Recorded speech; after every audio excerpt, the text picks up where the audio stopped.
Os irmãos acompanhem, por favor, a leitura da palavra do Senhor. Salmos 112.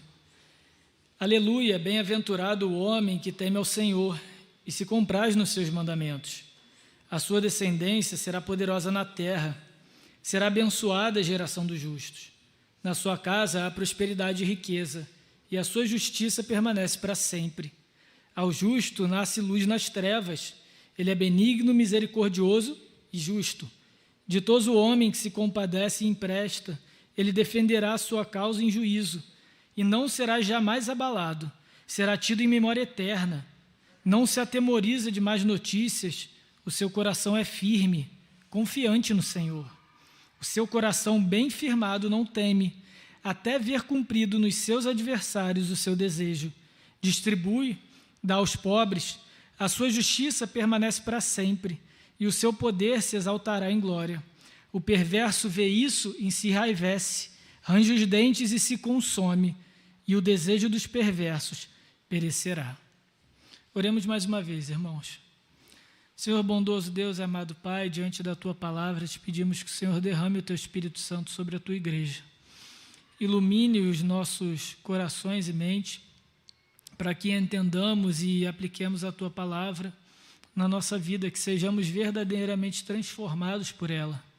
Que o exemplo do justo aqui descrito no Salmo 112 seja realidade no nosso coração e que isso comece hoje aqui, pela exposição da Tua palavra. Perdoa-nos os pecados, aquilo que nos impede de Te servir como lhe é devido. E mais uma vez, fala o nosso coração. Essa é a oração da Tua igreja que Te ama e se chama pelo Teu nome. Em Cristo Jesus, o nosso Senhor e Salvador. Amém. Irmãos, a gente faz uma pergunta comum para as crianças, né, quando elas já estão um pouquinho mais velhas, que é assim: o que é que você quer ser quando crescer? Isso é uma pergunta comum. Se você já ouviu, você também já fez. E se você já fez essa pergunta, provavelmente você já está ficando velho. É um sinal. Eu já fiz essa pergunta, então já vai começando a acionar os alertas, né? Normalmente as perguntas são profissões, né? A gente está preocupado com o futuro, a gente está preocupado com a construção, com o legado dos nossos filhos, na função que eles vão exercer na sociedade. Isso daí é importante, são preocupações legítimas, válidas. Mas e se nós perguntássemos para os pequenos quem eles querem ser quando crescer? Quais são as influências, quais são as personalidades, as personas, os exemplos que estão aí fora que conduziriam a mente e o imaginário dos menores?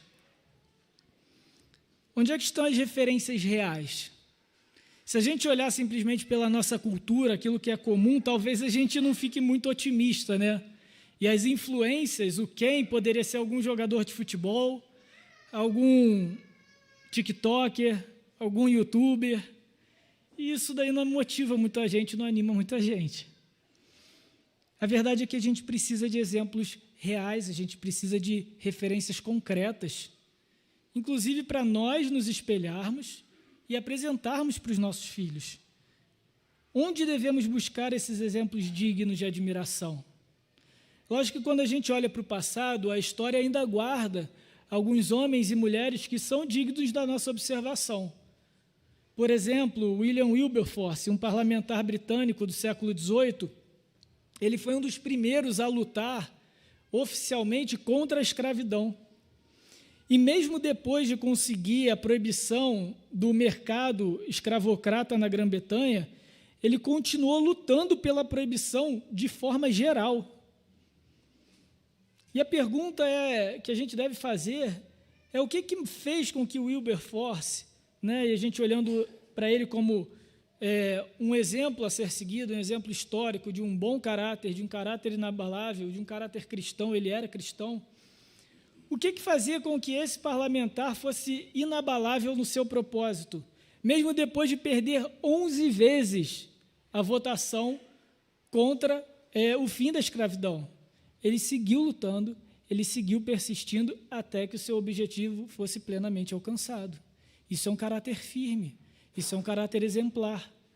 Mas nas palavras do próprio Wilberforce, ele nos deixou o motivo: se agrada a Deus me honrar até esse momento, que eu seja um instrumento para interromper tal curso de perversidade e crueldade como nunca na história envergonhou um país cristão. Vejam, Wilberforce era motivado por um senso de justiça que não partia dele. Era um senso de justiça, um caráter que ele via no próprio Deus, que ele via no Senhor, e por isso se sentia na obrigação de espelhá-lo na sociedade, na sua atuação pública. E é o mesmo conosco. Nós devemos olhar para a Bíblia, para o Senhor, para o nosso Deus, e encontrar nele esse padrão, esse caráter que é digno de nós seguirmos. Ele entendia que seria lutando contra a escravidão, nesse caso, ele cumpriria a vontade de Deus e serviria de instrumento de justiça. E cabe nós olharmos para a nossa vida e como nós devemos ser esse instrumento de justiça. E como que o caráter de Deus, o caráter do Senhor, o caráter expresso na Bíblia, deve nos inspirar e deve nos moldar e nos conduzir para que sejamos esse mesmo exemplo de justiça. Então, veremos hoje aqui no Salmo 112 a descrição perfeita do caráter daquele que teme ao Senhor. E é justamente esse modelo que nós podemos e devemos ter como padrão nas nossas vidas. Então, o versículo 1, ele diz o seguinte, ele já começa com a bênção do Senhor. O Senhor abençoa os que o temem. Vejam no versículo 1, aleluia, bem-aventurado o homem que teme ao Senhor e se compraz nos seus mandamentos. É importante, pessoal, antes da gente mergulhar nesse salmo, entender que a interpretação dele, o entendimento correto dele, precisa ser feito em paralelo com o Salmo 111. Tá? O Salmo 111 e 112 são praticamente o espelho um do outro, como duas faces da mesma moeda. Enquanto o Salmo 111 vai nos ensinar o caráter de justiça do próprio Deus, o Salmo 112 vai nos ensinar o caráter de justiça daquele que teme o Deus do Salmo anterior.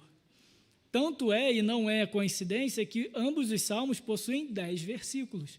E nós vamos fazer esse paralelismo ao longo do sermão. Nós vamos ver como que o salmista, no Salmo 111, estabelece o padrão em Deus e depois ele aplica na vida desse que ele tem como justo. A conexão entre os dois salmos, portanto, nos mostra que o temor do Senhor, o temor ao Deus que é verdadeiramente justo, que é verdadeiramente perfeito, é o que nos faz ser como Ele. É como o próprio salmista, no Salmo, versículo 10 do Salmo anterior, diz: o temor do Senhor é o princípio da sabedoria e revelam prudência a todos os que o praticam. Então, é como se agora ele escrevesse um outro poema, um outro cântico. Beleza, agora eu vou explicar como é que a gente revela prudência, como é que a gente pratica na nossa vida, no nosso dia a dia, o temor do Senhor, que é o princípio da sabedoria. Então, o homem sábio é aquele que teme ao Senhor, primeiramente porque confia nele como justo. Confia que o Senhor é um modelo perfeito e confiável, digno da sua confiança, do seu reconhecimento como verdade. Isso, meus irmãos, fica muito claro quando a gente olha a glória e a majestade do Senhor, que não muda ao longo da história. A gente já falou isso em outros momentos. O Senhor é digno de confiança porque Ele não muda com as circunstâncias. Ele não muda de acordo com uma vontade arbitrária como a nossa.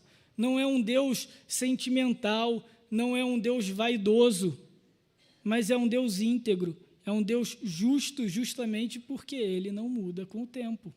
Aquilo que era a justiça de Deus para o tempo do salmista, há mais de 2000 anos atrás, continua sendo a mesma justiça para nós em 2023. E isso é digno de confiança. Num mundo em que certo e errado são cada vez mais relativizados, que bem e mal dizem respeito à individualidade daquele que os defende, para o próprio interesse, é importante e necessário que tenhamos o nosso exemplo em quem não muda jamais. E esse é o nosso Deus. Um comentarista, ao comparar esses dois salmos, ele afirma o seguinte: a relação entre Deus e a pessoa que teme ao Senhor é como a relação entre o sol e a lua. O brilho do sol está na sua própria glória, na própria energia que sai dele, na sua própria majestade, na sua própria luz. E o brilho da lua? A majestade da lua, o brilho da lua é simplesmente refletir a majestade do sol. Por isso, queridos, para sermos de fato justos e tementes a Deus, devemos ser como a lua é para o sol. Na nossa honra, na nossa glória, na nossa majestade, é aquela que reflete a do próprio Deus. Se nós devemos nos gloriar em algo, que nos gloriamos nele. Nunca em nós, porque a nossa justiça muda, a do nosso Deus não. Então, o primeiro versículo começa com uma expressão que é bem conhecida no mundo cristão, no mundo evangélico, e diz que bem-aventurado é aquele que teme ao Senhor. E o que significa isso, bem-aventurado? Aqui, esse termo é o início indicativo da bênção.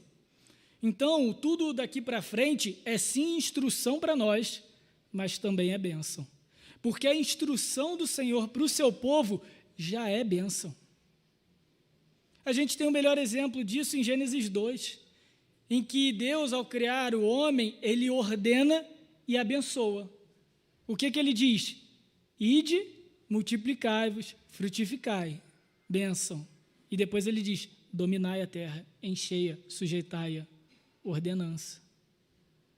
Nós entendemos que a lei do Senhor, a instrução do Senhor, a vontade do Senhor é a própria bênção. A gente não pode reduzir a bênção do Senhor àquilo que Ele nos dá. Ela principalmente se concentra naquilo que Ele espera de nós, demanda de nós e exige de nós. E é exatamente isso que acontece aqui no salmista. Antes mesmo dele estabelecer o critério de justiça, como deve viver aquele que teme ao Senhor, ele começa, isso tudo que eu vou falar é bênção para vocês. Bem-aventurado. Algumas traduções, e eu não sou muito fã dessas, traduz bem-aventurança como feliz. Felizes, né, é igual a gente vê no Sermão do Monte. E aí alguns poderiam traduzir, de repente pode ser o caso da sua Bíblia, feliz o homem que teme ao Senhor. Mas isso reduz demais o conceito de bem-aventurança no Antigo Testamento. E é o mesmo ali quando a gente olha no Sermão do Monte. O bem-aventurado não é somente aquele que é feliz, mas é aquele que, ao ser alvo da bênção e da misericórdia do Senhor, vive uma plenitude de espírito, uma alegria que excede todo e qualquer sentimento. É muito mais do que um sentimento eufórico, é muito mais do que uma alegria superficial. O bem-aventurado é aquele que reconhece a bênção do Senhor em sua direção, em sua vida, e aproveita isso, desfruta isso, usufrui disso. Esse é o bem-aventurado.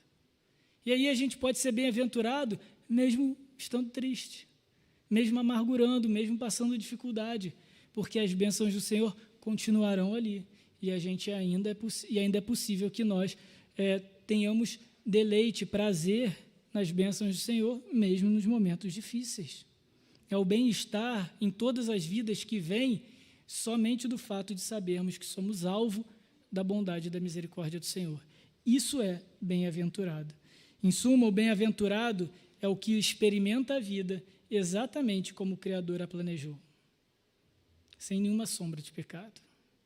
Esse é o bem-aventurado. Então, bem-aventurado é o que teme ao Senhor. É o que teme ao Senhor e se compraz nos seus mandamentos. Sobre esse homem, é interessante que ele teme ao Senhor, mas não é um temor como um medo, não é um temor que o paralisa, não é um temor que o afasta do Senhor, mas é um temor que gera ação e que gera uma postura diante de Deus. Ele se compraz, ele se alegra, ele tem prazer, ele tem paz diante dos mandamentos do Senhor. O verdadeiro temor ao Senhor não é aquele que nos afasta de um Deus tirano e que nos assusta. O temor ao Senhor é aquele que nos bota de joelhos, confiando nele e buscando a sua palavra. É o reconhecimento da autoridade do Senhor. Quando a gente olha em Deus um caráter digno de confiança, digno de ser seguido, e digno de nós depositarmos a nossa vida, porque Ele tem toda a autoridade. Isso é temer ao Senhor. Isso nos gera profunda reverência e respeito. É impossível, então, queridos, termos prazer na lei de Deus, seguirmos a lei de Deus, seguirmos a instrução bíblica, sem que nós não tenhamos temor ao Senhor. Por isso que alguns do nosso tempo podem dizer, não, mas eu gosto da Bíblia. Eu acho legal, eu acho que é um bom ensino de sabedoria, eu acho que é um livro interessante para a nossa vida, mas eu não sou muito ali afim com a religião evangélica. Ele não entendeu o que é a Bíblia. Porque é impossível você acreditar a verdade na Bíblia sem temer ao Senhor. Essas coisas não se separam, irmãos. Não tem como você ter prazer nos mandamentos de Deus, você dizer que essa palavra é boa como instrução para a sua vida, se isso não faz você se colocar diante de Deus e reconhecer toda a autoridade dele na sua vida. Não tem como. Isso não é um livro de autoajuda. Isso é a palavra viva do Deus vivo. Não tem como separar temor ao Senhor de prazer na sua palavra. E aí, então, a gente vê que essa obediência não é por mérito próprio. É por isso que o salmista começa com uma bênção. Vejam, bem-aventurado é aquele que tem alegria plena, muito mais do que uma felicidade, é aquele que tem prazer porque reconhece que é abençoado. E como que ele é abençoado? Ele reconhece a palavra, os mandamentos do Senhor e o teme. Essa é a grande bênção. É essa chave que a gente precisa, é a partir dessa chave que a gente precisa abrir toda a interpretação do Salmo. É agora aquele que é abençoado pelo Senhor, é aquele que recebe do próprio Senhor o fruto, aquele que recebe do Senhor o desejo pela sua lei, pelo seu mandamento e o temor no próprio coração, tem o seu coração transformado, agora vai usufruir de tudo isso que a gente vai começar a ler agora. Então, do versículo 2 ao 9, nós vamos responder a seguinte pergunta: como vive aquele que teme ao Senhor? Aquele que se compraz nos seus mandamentos? Primeiro, versículo 2. Versículo 2 nos diz o seguinte: a sua descendência será poderosa na terra e será abençoada a geração dos justos. A primeira bênção trazida aqui para nós é que o seu legado é digno de honra e é abençoado. A sua descendência será poderosa na terra e será abençoada a geração dos justos. A primeira característica daquele que teme ao Senhor não é vista nele próprio, mas é vista naqueles que vêm dele. Por isso, irmãos, se nós tememos ao Senhor, primeiro é visto na nossa vida, ou o grande destaque na nossa vida é o resultado nos relacionamentos que nós temos, na interação que nós temos e no exemplo que nós somos. Essa é a primeira marca, é a marca mais visível de uma transformação do Senhor na sua vida. Não é simplesmente em você, mas é naquilo que você é com o outro, naquilo que você é como exemplo para o outro. Isso já é uma grande mudança no seu caráter. Porque, no final das contas, depois nós vamos ver que as inúmeras bênçãos desse que teme ao Senhor, desse justo, tanto em aspectos externos, aquilo que da sua postura em relação aos outros e ao mundo muda, como de aspectos internos do seu caráter. Mas é interessante que o salmista já começa, todas essas bênçãos que eu vou dizer, elas já geram frutos para a sua descendência. É por isso que eu comecei com a ilustração dos exemplos. E aqui é uma grande pergunta que nós devemos fazer: qual é o nosso legado para as gerações futuras? O que nós estamos deixando de exemplo para os que estão vindo depois de nós? Para os nossos filhos, os nossos netos, os nossos sobrinhos, aqueles que andam conosco, aqueles que vão herdar a terra quando nós não estivermos mais aqui. Será que a nossa existência é relevante e digna o suficiente a ponto das nossas gerações, das próximas gerações que vierem depois de nós, serem honradas por causa do nosso exemplo?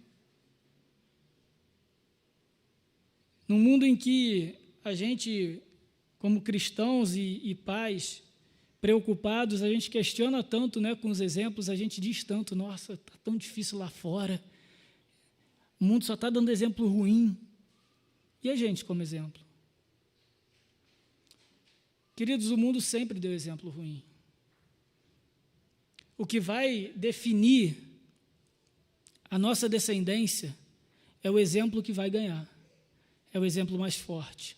Se é o exemplo cultural, que os nossos filhos, os nossos pequenos veem dia após dia, na escola, nas redes sociais, na internet, ou o exemplo dentro de casa, que eles também veem dia a dia.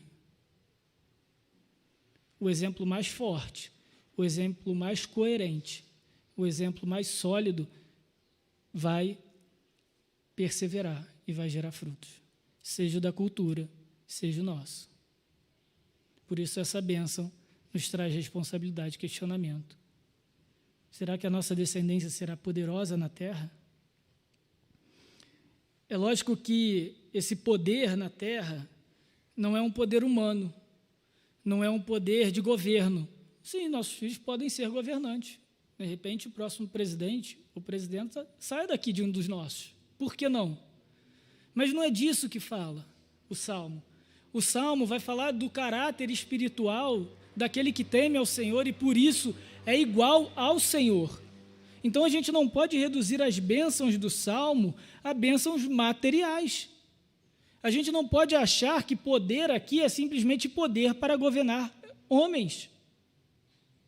Mas é um poder diante do Senhor, e não há poder maior nessa terra do que sermos revestidos da mesma autoridade que Cristo. Não é isso que Jesus fala na grande comissão? Toda autoridade me foi dada, portanto, ide. É sob a autoridade de Cristo que a igreja vai e prega o evangelho e faz discípulos. É na autoridade de Cristo que a gente cresce, que a gente amadurece, que a gente frutifica. Não tem poder maior do que isso.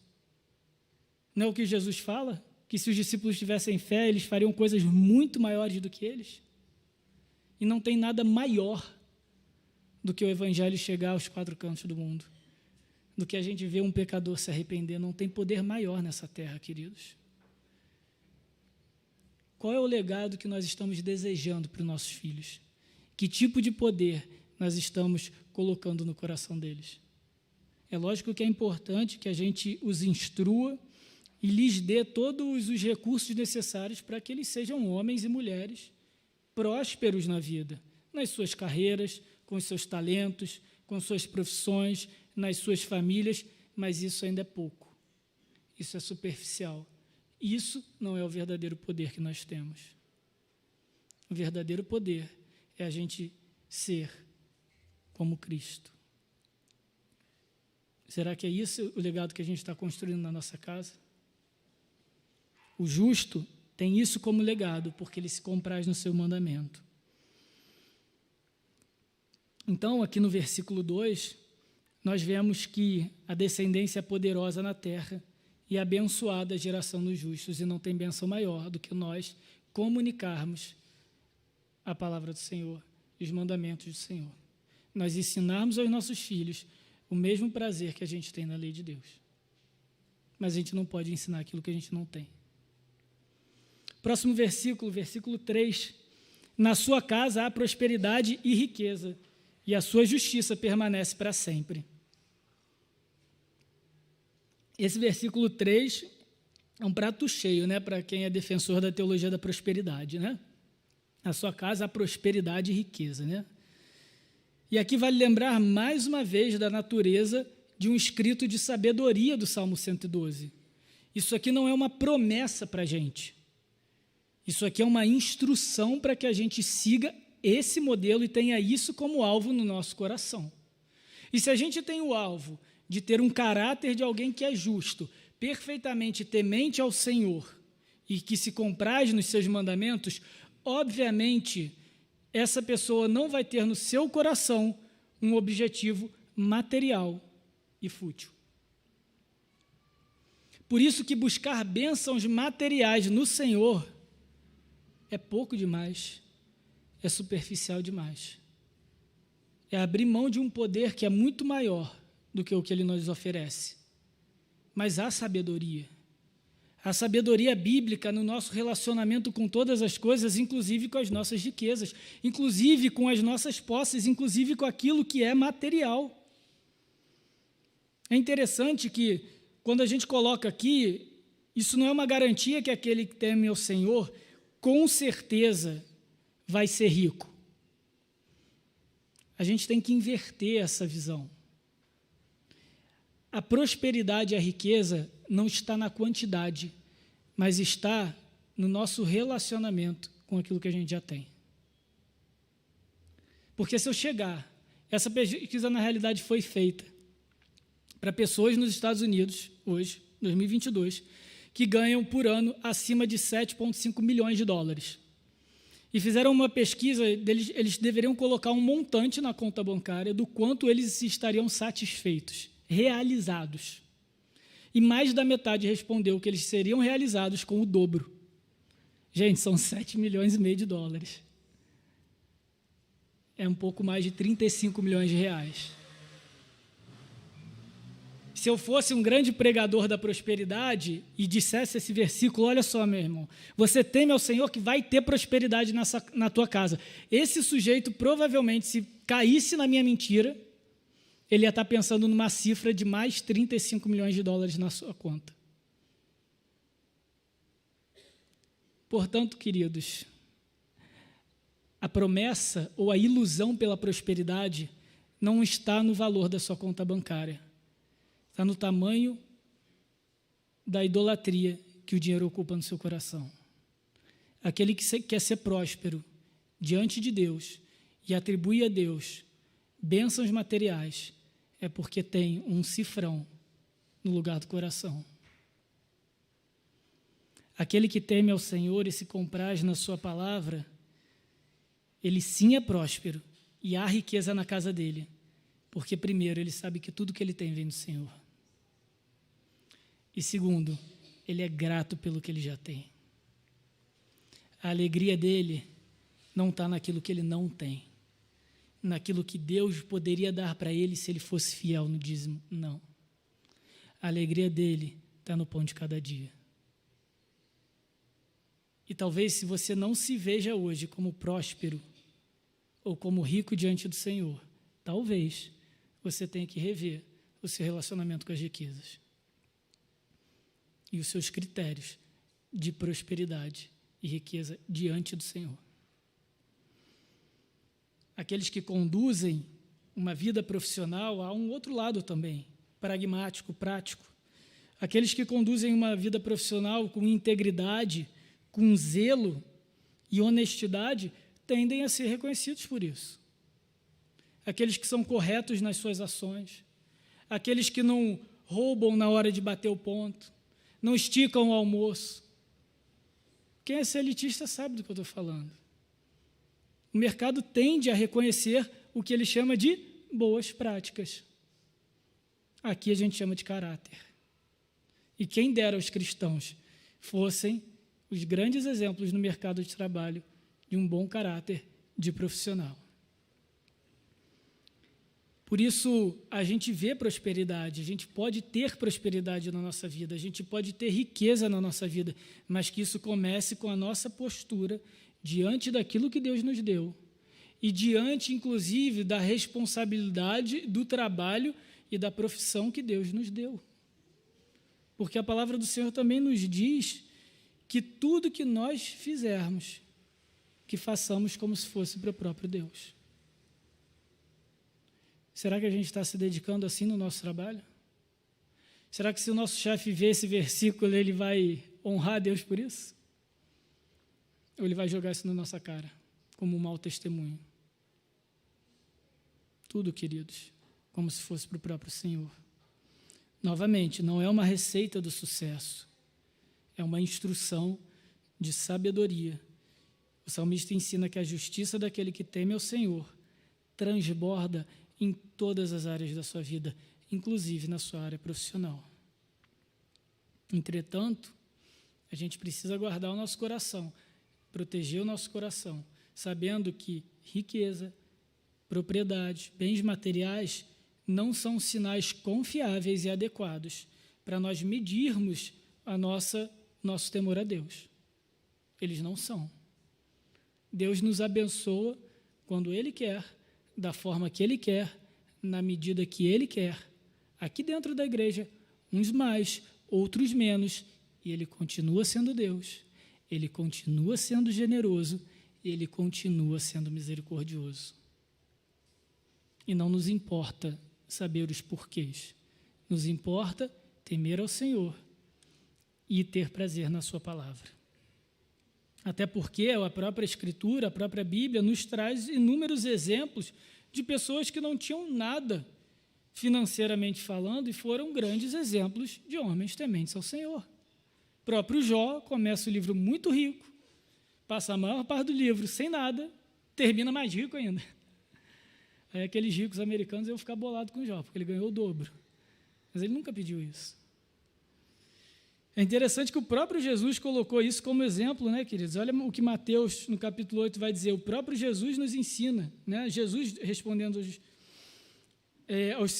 aqueles que o seguiam: as raposas têm seus covis, e as aves do céu ninhos, mas o Filho do Homem não tem onde reclinar a cabeça. Irmãos, se o Senhor do universo, aquele que criou todas as coisas e tem autoridade sobre tudo que existe, veio a esse mundo para nos salvar do pecado e não tinha onde reclinar a cabeça, muitas vezes não tinham pão para comer, vocês acham que bens materiais é um parâmetro adequado para a nossa santidade? Para o nosso relacionamento ou para a nossa fidelidade com Deus? A não ser que eles estejam ocupando um lugar maior do que Deus. Aí ele é um parâmetro para o oposto, contra nós, nunca a favor. Mas ele tem uma segunda parte. Na sua casa há prosperidade e riqueza, e a sua justiça permanece para sempre. Parece que ele muda de assunto de repente, né? É um verso que, assim, dá uma quebrada, né? De repente ele fala de justiça. Aqui o salmista faz um contraponto. Sim, esse cara tem prosperidade, tem riqueza, não importa quanto. Mas o que permanece para sempre? É a riqueza dele? Não, é a justiça. O nosso coração tem que estar naquilo que é eterno. Os nossos tesouros têm que estar onde a ferrugem não corrói, onde traça, onde bicho não come, onde ladrão não rouba. Justiça de Deus é eterna. Prosperidade e riqueza, não sei até quando. Até quando for da vontade de Deus nos abençoar com o que a gente tem. Mas a justiça de Deus é para sempre. Viram o peso que o salmista coloca? É esse o peso que tem que estar no nosso coração. Tudo em nosso coração. O nosso coração tem que ser movido por aquilo que é eterno, por aquilo que permanece para sempre. Quem tem a justiça de Deus em sua vida tem tesouros por toda a eternidade. Isso é prosperidade, queridos. Isso é riqueza. Versículo 4. Ao justo nasce a luz nas trevas. Ele é benigno, misericordioso e justo. Aqui vemos mais uma vez um aspecto externo e um aspecto interno sobre a vida do justo, sobre a vida daquele que teme ao Senhor. O aspecto externo, nasce luz nas trevas. Isso é uma referência, normalmente, principalmente aqui no Antigo Testamento, à ajuda do Senhor em direção àqueles que o temem. A luz que nasce no meio das trevas é a mão do Senhor nos momentos de aflição desse justo, no momento em que ele mais precisa, no momento em que tudo está escuro, no momento em que ele não vê mais nenhuma esperança. E é interessante que o texto não fala, ele não diz que ao justo ele sempre vai andar na luz e nunca haverão trevas. Ele diz que nasce luz nas trevas. O texto não nos exime de dificuldades na vida. O que o salmista, o que Davi fala no Salmo 23? Ainda que eu ande pelo vale da sombra da morte.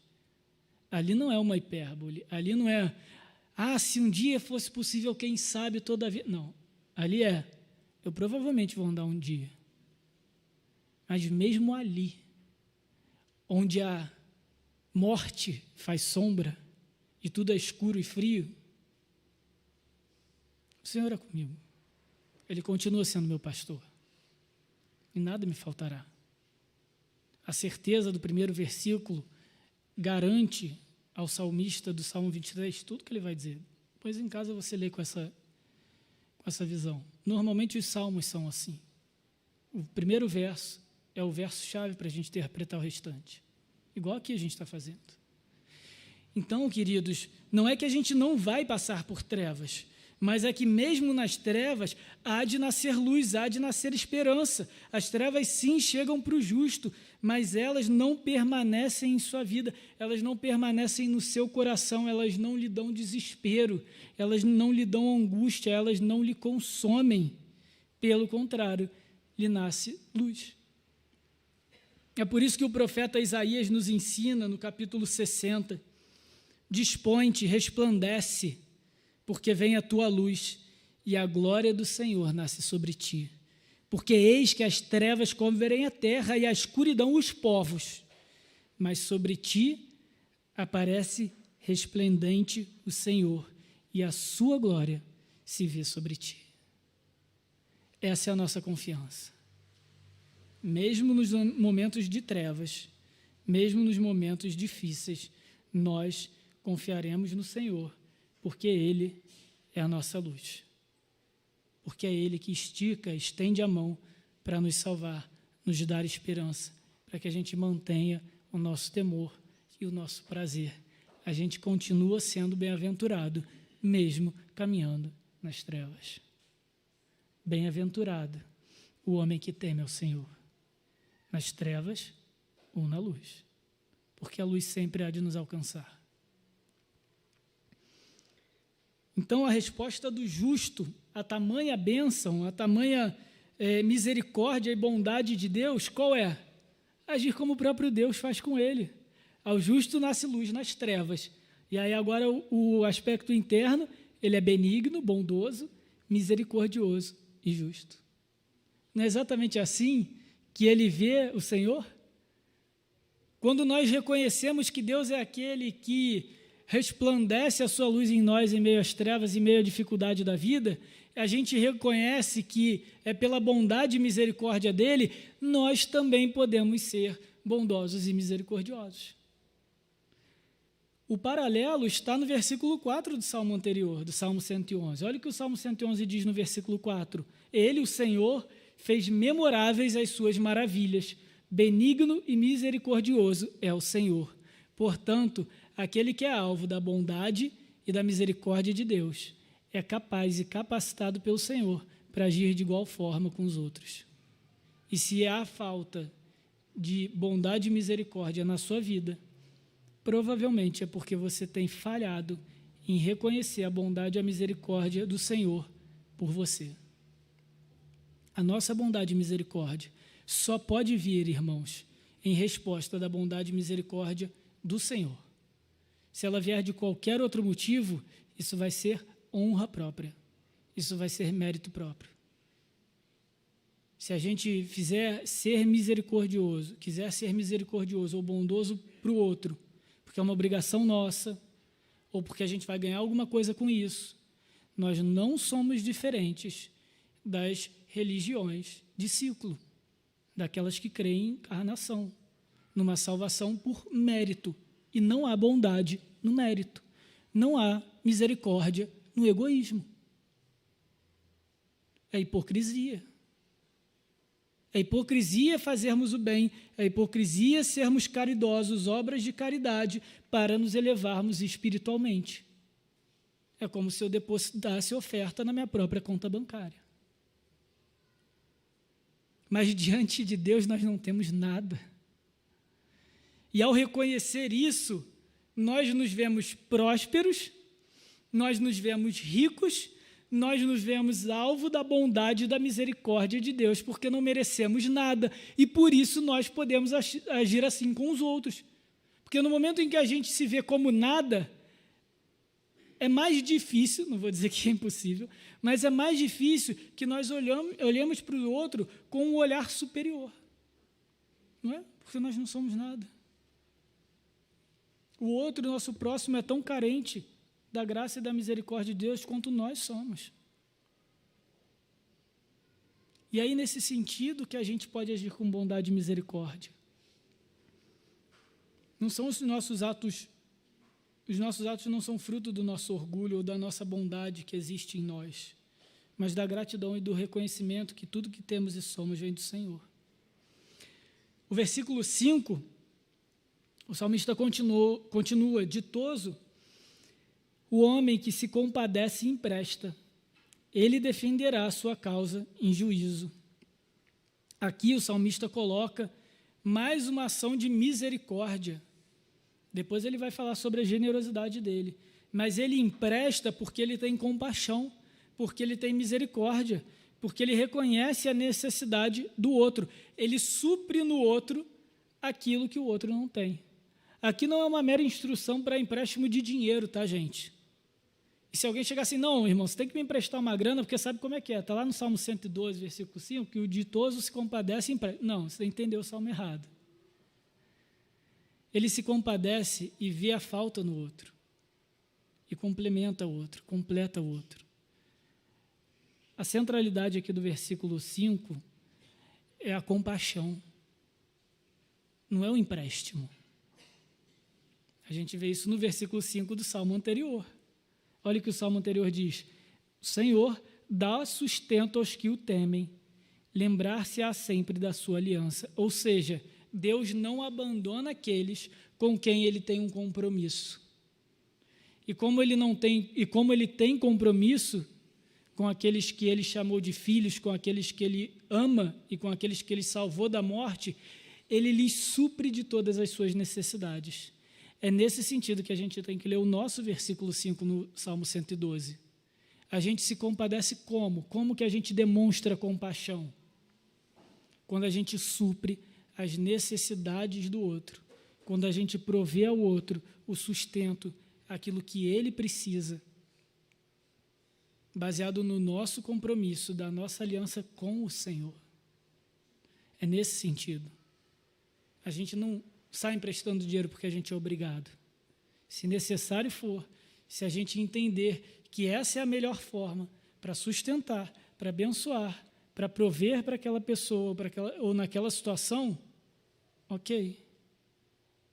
Mas demonstração de compaixão não se resume a isso.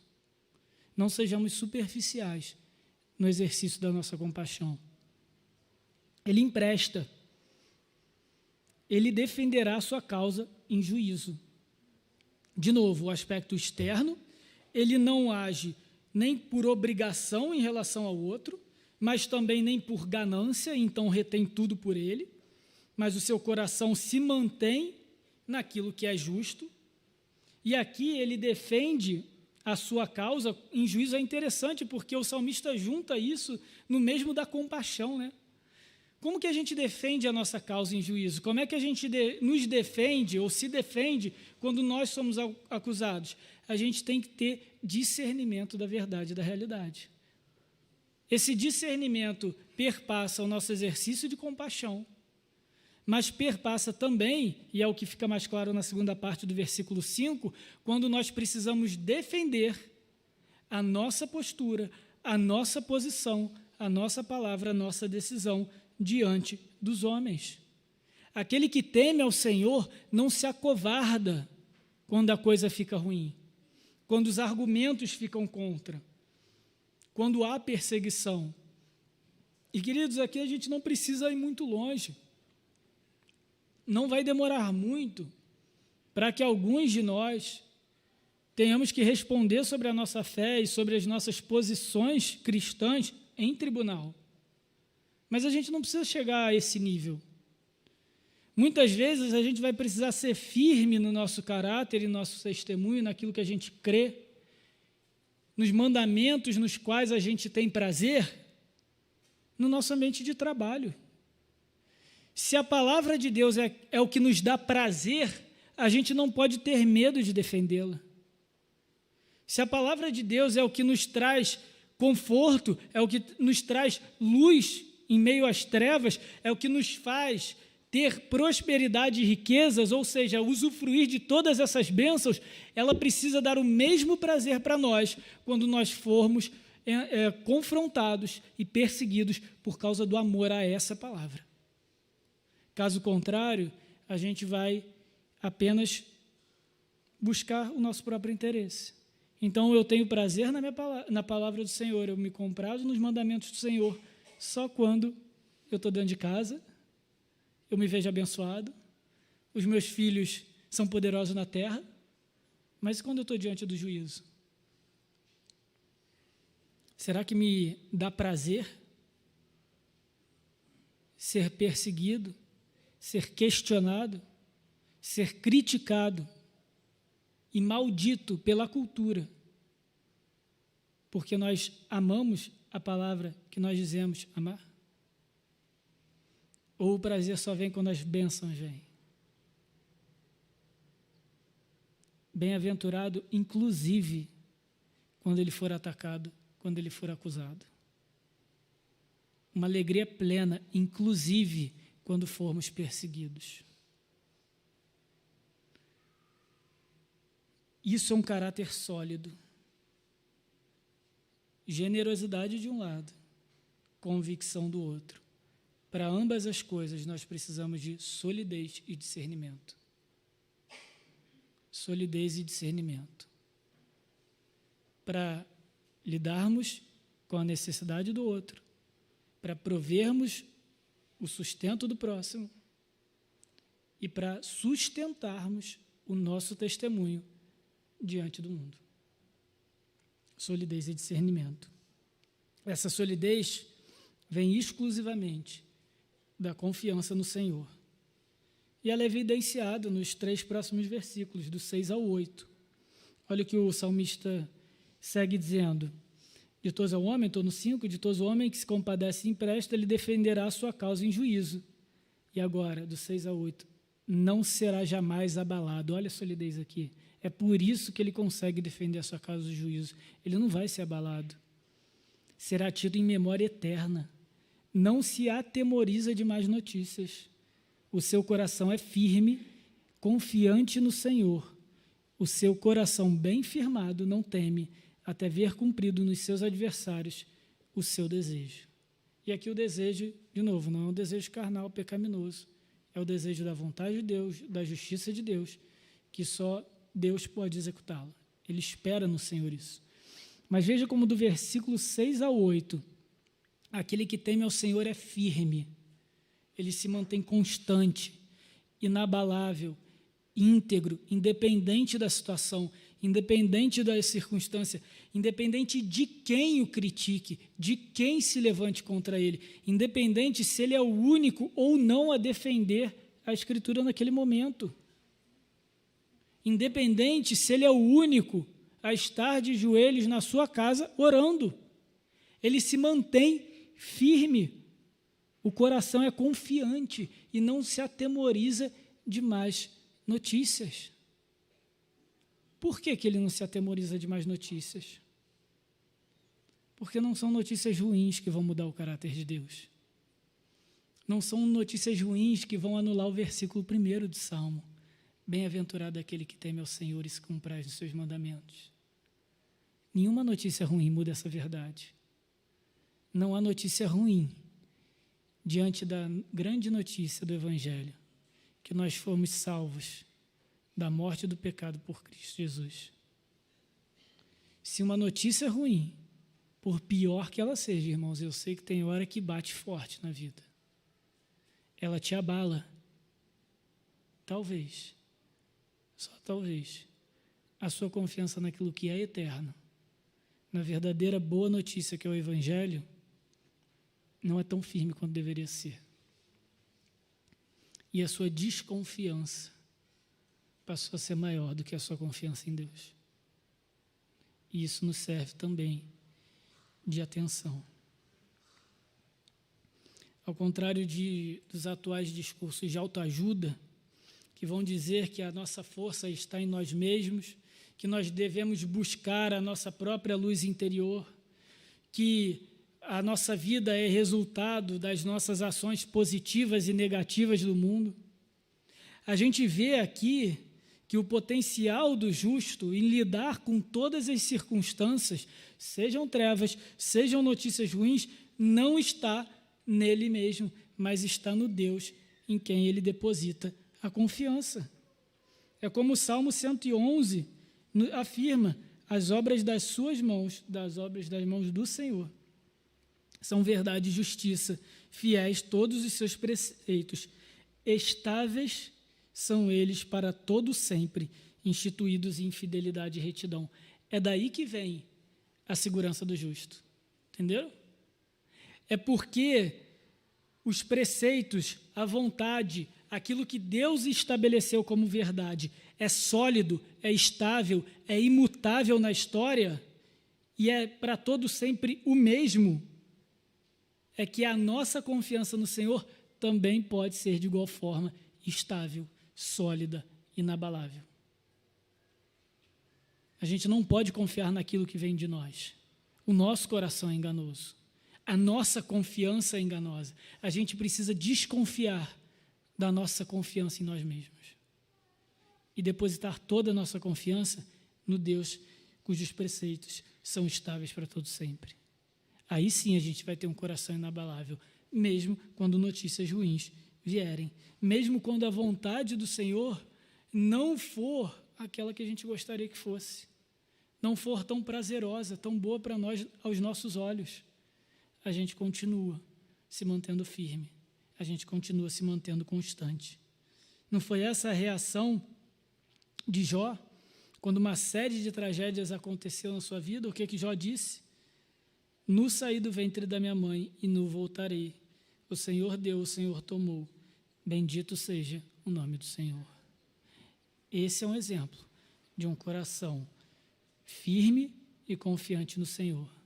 Um coração firme não teme até ver tudo cumprido. E, de novo, eu já disse isso aqui antes. Jó nunca teve explicação do porquê tudo aquilo aconteceu. E tudo bem. Foi fácil? Óbvio que não. Óbvio que não. Mas a confiança dele se mantinha firme e sólida no Senhor. E essa deve ser a nossa confiança. O último versículo sobre o justo, porque a gente ainda tem o versículo 10, ele nos diz o seguinte: distribui, o justo distribui, aquele que teme ao Senhor distribui, dá aos pobres, a sua justiça permanece para sempre, o seu poder se exaltará em glória. E aqui o salmista traz à tona temas que já foram trabalhados, como generosidade, como uma justiça que prevalece independente das circunstâncias, que prevalece para sempre, que prevalece por toda a eternidade, e a honra de quem teme a Deus. E se a gente pudesse fazer um resumo do caráter verdadeiro daquele servo do Senhor, daquele que teme ao Senhor, daquele que ama a Deus de todo o coração, certamente a gente encontraria essas três características: generosidade, a busca pela justiça do Senhor e a busca por uma vida honrosa. Uma vida honrosa não é honra na sua vida, não é honra para si, mas é uma vida que aponta para a honra de Deus, uma vida que aponta para a glória de Deus. É uma vida gloriosa, uma vida honrosa, como a lua, que brilha não por fonte própria. O apóstolo Paulo cita esse versículo em 2 Coríntios para incentivar a generosidade dos irmãos, dando destaque de que aquele que teme ao Senhor não se apega e não se limita às questões materiais, como as riquezas, mas a sua alegria, a alegria do seu coração está em contribuir para os demais. E quando a gente olha esse salmo, a gente vê que muitas dessas questões que o salmista tratou fala de materialidade, fala de um coração que está mais preocupado com as coisas desse mundo, com as coisas temporais desse mundo, do que com as coisas eternas. Porque aquele que tem medo de defender a verdade quando é acusado é aquele que tem medo da sua própria honra diante dos homens e se esquece da honra que tem em Cristo por toda a eternidade. Aquele que busca uma vida próspera, uma vida de riquezas, uma vida de luxo terra e coloca o seu coração nisso, é porque esquece que essas coisas também são temporárias e as nossas promessas em Cristo são muito maiores do que essas. Aqueles que têm o coração abalado por más notícias se esquecem de que a nossa vida é muito mais do que os nossos olhos podem ver, porque nós temos toda uma eternidade diante do Senhor, uma eternidade perfeita, onde não haverá mais notícias ruins, notícias que podem tirar a nossa paz, a nossa segurança, a nossa integridade, o nosso conforto. Mas se nós nos apegarmos a esse mundo e mantivermos uma visão material, humana, mundana, nós iremos falhar em ser tudo isso. Na verdade, mesmo que a gente se esforce muito, a gente ainda vai cair em algum desses versículos. Esse ainda é um padrão difícil demais para a gente. Esse ainda é um padrão elevado demais para qualquer ser humano. E a gente vê isso na reação do ímpio. O perverso, e aqui o perverso é aquele que não teme a Deus, que não tem prazer na lei do Senhor, que não coloca o centro da sua vida na vontade de Deus, ele vê isso o quê? A prosperidade financeira do justo? Não. Ele vê o justo. Ele vê isso, o caráter do justo. E ele se enraivece, range os dentes e se consome. O desejo dos perversos perecerá. É interessante que o salmista passa 8 versículos descrevendo o justo e 1 versículo só descrevendo o perverso.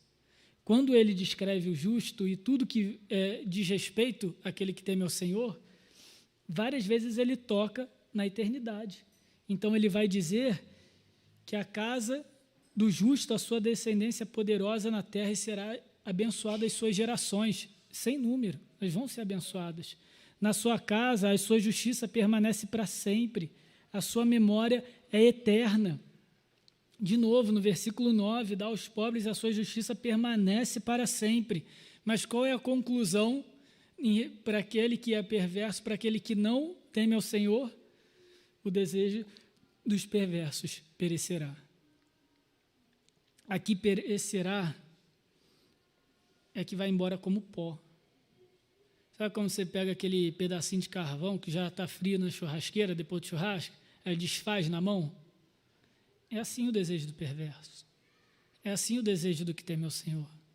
Porque o desejo dos que temem ao Senhor não são eternos. Dura enquanto a vida deles durar. Dura enquanto o fôlego deles durar. E no dia em que eles voltarem para o pó, o desejo deles será feito pó da mesma forma. Mas aquele que teme ao Senhor tem a sua justiça para todo sempre. Tem o seu legado contínuo. Tem a sua memória eterna, porque ele não vai ser abalado. Nem a morte pode abalar aquele que teme ao Senhor. Ainda assim, nós não conseguiremos alcançar esse padrão. Ele é elevado demais para o ser humano. E se para nós, digamos assim, é muito difícil, até impossível como cristãos, para aqueles que não são cristãos, é ofensivo. É ofensivo hoje, queridos, quando eu digo assim, se você não temer ao Senhor e não ter prazer na sua lei e não se arrepender dos seus pecados, você vai para o inferno. Isso é verdade, isso não é um exemplo. Isso é ofensivo. Claro que é ofensivo, porque aquela justiça que está muito acima da nossa como ser humano é ofensivo para aqueles que não têm acesso a essa justiça. Se para nós é simplesmente inalcançável, para aqueles que não temem ao Senhor, é ofensivo. Mesmo para aqueles que não acreditam em Deus, a ideia de inferno é ofensivo. Uma vez eu perguntei para o ateu, cara, por que você tem problema com o inferno? Você não acredita nele? Não, mas é um discurso ofensivo. Por quê? Você acha que se eu matasse unicórnios, seria ofensivo? A pessoa, o que você está falando, cara? Isso é ridículo. Pois é. Eu também não acredito em unicórnio, então, você falar que você é um matador de unicórnio, não é ofensivo para mim. Mas quando a gente fala que existe um Deus soberano, justo, que é o único padrão de justiça, pode ser que a gente esteja certo. E nesse pode ser, os outros se ofendem, os perversos se ofendem. E aí a gente vai ser cobrado. E a gente vai ser medido do quanto a gente tem prazer nessa lei. E aí a gente vai ser medido do quanto a gente tem firme o nosso coração e confiante a nossa mente no Senhor. Está enganado aquele que pensa que há neutralidade no mundo. Está enganado aquele que pensa que a fé é só uma questão de opinião.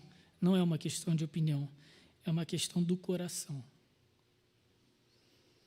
Então, diante disso, o que a gente faz? Como que a gente lida? Como é que a gente alcança isso? A gente não vai conseguir alcançar, irmãos. Eu digo logo, a gente não vai conseguir alcançar. No primeiro versículo, salvo aleluia, a gente já vai tropeçar nele, porque a gente não consegue temer ao Senhor de todo o nosso coração. A gente não consegue ter prazer em todos os pontos da palavra do Senhor, ainda tem pontos da palavra do Senhor, ainda tem momentos na Bíblia em que a gente vai se degladiar. A gente falou isso na EBD hoje, que a gente vai lutar, que a gente vai brigar contra a palavra, que a gente vai brigar contra o nosso orgulho, porque ela vai nos ofender, e a gente vai precisar ainda matar muitas coisas em nós, até que a gente tenha prazer em todos os mandamentos do Senhor. A gente já falha miseravelmente no primeiro versículo. Mas o Salmo 112 não nos diz, sejam assim para serem salvos. Ele diz o seguinte, há aquele que foi assim. Há aquele que cumpriu isso tudo. Porque você não pode cumprir. Existe Cristo, que veio à terra, perfeito, mostrou a nós o que é ser um homem que teme ao Senhor, que tem prazer nos seus mandamentos, a ponto dele dizer, o meu pão é a vontade do meu Pai. Isso, queridos, a gente não vai alcançar nessa terra, mas a gente tem Cristo, e é o que 1 João fala, Jesus Cristo, o justo. Vocês acham que o João usou isso de brincadeira, por coincidência? É porque Cristo é esse justo. Cristo é esse homem, que também é Deus, que é bem-aventurado em todas as coisas, mas ele é bem-aventurado não porque Deus o abençoou como homem, mas porque ele, sendo Deus, compartilha da sua bênção para nós que não conseguimos ser como ele. É nesse sentido, irmãos. Então, qual é a única coisa que a gente precisa fazer? É confiar nesse Cristo, o justo, a nossa vida, confiar nele, na autoridade dele, confiar na palavra dele, nos mandamentos dele, nos arrepender do nosso pecado, reconhecer que nós não conseguiremos ser assim, mas que ele continua sendo justo e ele está diante de Deus, intercedendo por nós quando nós falhamos em cada uma dessas coisas.